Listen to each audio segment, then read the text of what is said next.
Christian Horner just secured a multi-million-dollar war chest and he's using it to bring down Red Bull from inside Formula One's most unexpected battlefield, Alpine. Why would the architect of Red Bull's success turn his back and plot their downfall with a team that hasn't seen a podium in years? Because behind closed doors, a new alliance has formed powered by leaked data, shadow investors, and Flavio Briatore's return to power that could rewrite the 2026 championship before it even starts. And here's the twist no one saw coming. Horner's not just building a rival, he's building a weaponized version of Red Bull, and he knows exactly where to strike. It didn't take long for the whispers to turn into alarms. When Christian Horner quietly disappeared from Red Bull's inner circle, the team downplayed the change as routine restructuring. But behind that narrative was a truth far more dangerous. Horner wasn't retreating, he was regrouping. And now, with substantial backing from a network of private investors and a surprise alignment with Flavio Briatore, he's orchestrating a return to the paddock through Alpine, not as a passenger but as the driving force behind a multi-million-dollar effort designed to topple the very empire he once led. Make no mistake, this isn't just about competition. It's about vengeance, legacy, and control. According to leaked communications and insider sources, a capital injection in the range of $75 million has been earmarked for Alpine's restructuring. This funding is not coming from Renault's traditional board but from a shadow group of stakeholders tied to automotive, tech, and investment firms across Europe and the Middle East, many of whom have no prior attachment to the sport. What's the motive behind their money? Influence. The chance to back a proven winner like Horner in a new war where the battlefield is shifting. The investors don't want trophies. They want access. And Horner offers them a direct route into the heart of F1's future political and technical arms race. Horner's strategy isn't to copy Red Bull's model, it's to outgrow it. He knows where the bottlenecks exist in Red Bull's operations, where leadership falters under pressure, and which staffers are most likely to defect. By combining Alpine's existing infrastructure with a stealth recruitment drive focused on ex-Red Bull engineers and technical directors, he's laying the foundation for a brain trust that could execute with ruthless precision. These aren't just hires, they're reconstructions of entire departments modeled after Red Bull's early 2010s success formula. Except this time, they're built without internal power struggles or aging hierarchy to slow them down. What makes this story more dangerous is the complete strategic alignment between Horner, Alpine, and Mercedes. On the surface, it's just an engine deal. But when you look deeper, it's a tactical alliance. Mercedes supplies the power unit, Alpine becomes the operational base, and Horner, armed with Red Bull's internal blueprints, serves as the architect of disruption. Mercedes gains a politically neutral outlet to counterbalance Red Bull's rise without risking direct confrontation. Horner gets the engine stability Red Bull never had. And Alpine? They get the leadership they've lacked since returning to the sport. It's a perfect triangle built for war. Then there's Briatore. Officially back as a strategic advisor, his fingerprints are already all over Alpine's recent decisions. His job isn't just influence, it's insulation. Briatore is the firewall between Renault corporate and the aggressive moves being made inside Enstone. If Alpine's actions draw heat, Briatore absorbs it. If negotiations stall, Briatore reopens doors. It's the kind of old-school paddock politics Red Bull never had to deal with when Horner was smoothing every corner. Now, they face a team led by the same man who once outmaneuvered Ferrari, backed by the most cunning dealmaker in Formula One's modern era. Red Bull may still dominate the timing sheets, but performance on track doesn't reflect pressure off it. Sources inside Milton Keynes confirm a growing atmosphere of distrust. Budget reviews are tighter. Staff turnover in non-technical departments has increased. And junior engineers are reportedly holding meetings about career sustainability in light of Alpine's poaching wave. None of this affects lap time directly yet. But it's a slow erosion of confidence. And in Formula One, confidence is currency. Once you lose it, recovery isn't just hard, it's often impossible.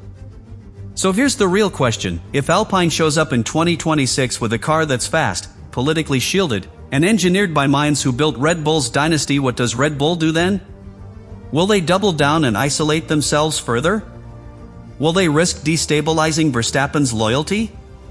Or will they finally admit that losing Horner wasn't just a personnel change, it was the beginning of a strategic nightmare? You decide. Because the next move isn't on the track. It's in the boardroom, and Horner just made the first one. The Verstappen question is the elephant in every Red Bull meeting right now. Publicly, Max says all the right things: commitment, loyalty, focus on the title fight. But privately, his relationship with Christian Horner ran far deeper than just driver and boss.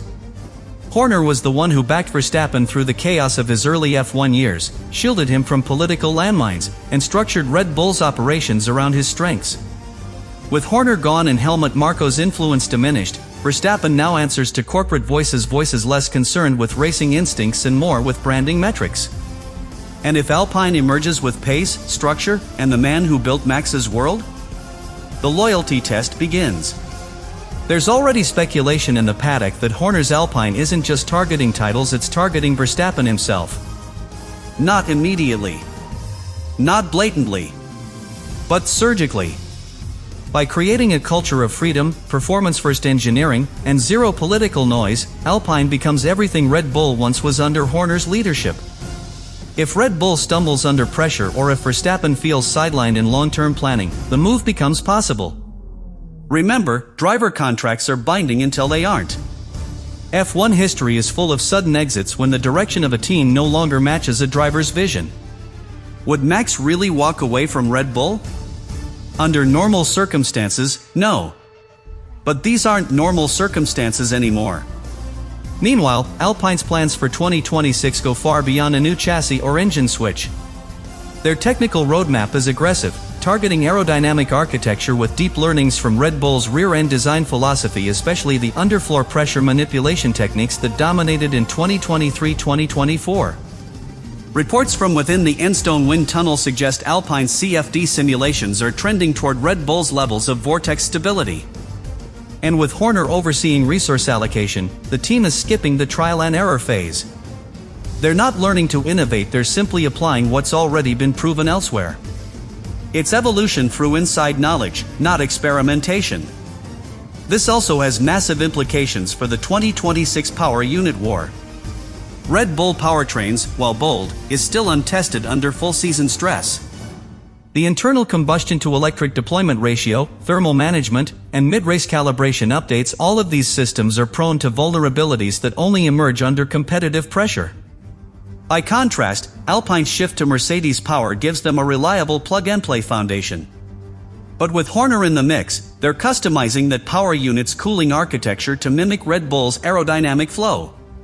It's the best of both worlds: Mercedes' reliability, Red Bull's airflow blueprint, and Horner's knowledge of where the failures usually hide. Then there's the FIA, still maintaining silence in the face of what could be the most significant political reshuffling in recent F1 history. Their hands-off approach seems calculated, not oblivious. By letting this power shift happen without intervention, the FIA avoids accusations of favoritism while quietly encouraging a more balanced grid in the post-2026 era. Red Bull's dominance, after all, has begun to alienate sponsors, drive away casual viewers, and stifle mid-grid excitement. Horner's Alpine project could solve that organically, no regulation changes needed. But this raises a troubling question: is the FIA using Horner to reset the competitive balance without dirtying its hands?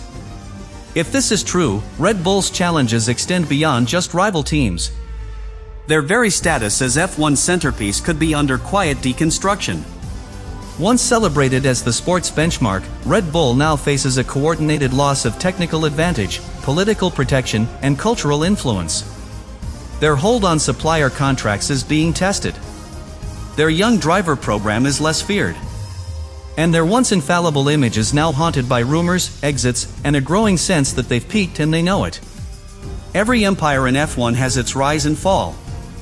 And the fall never begins on race day. It begins in meetings, memos, and missed signals. And here's the sharpest cut of all: Christian Horner, the man they thought they could contain, may end up being the architect of their undoing. Not through revenge. Not through sabotage. But through mastery. He understands F1 not just as a competition but as an ecosystem. And Alpine, backed by millions, driven by ambition, and fueled by insider knowledge, could be the proof that no empire is safe, not even one it helped build. So now we ask you, if Horner does succeed in turning Alpine into a title contender, would that make him the greatest team principal of the modern era or the most dangerous? Red Bull's options are narrowing by the week.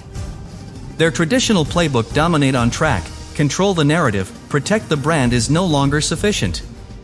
Alpine's resurgence under Horner represents something Red Bull has never had to face: an opponent with equal knowledge, equal technical firepower, and zero fear of confrontation. The first potential countermeasure? Locking in Verstappen long-term with both financial leverage and leadership assurances. But here's the problem: no amount of salary can substitute for a driver's belief in the project. And if Red Bull's leadership continues to fracture, that belief will be the first casualty. Once it's gone, the rest follows. There's also a growing internal debate within Red Bull about whether to engage publicly or stay silent.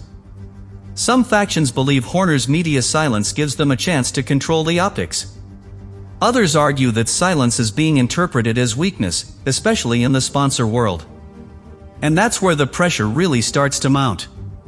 Several of Red Bull's global partners are already making contingency inquiries seeking reassurance about technical continuity, leadership stability, and performance guarantees post-2026.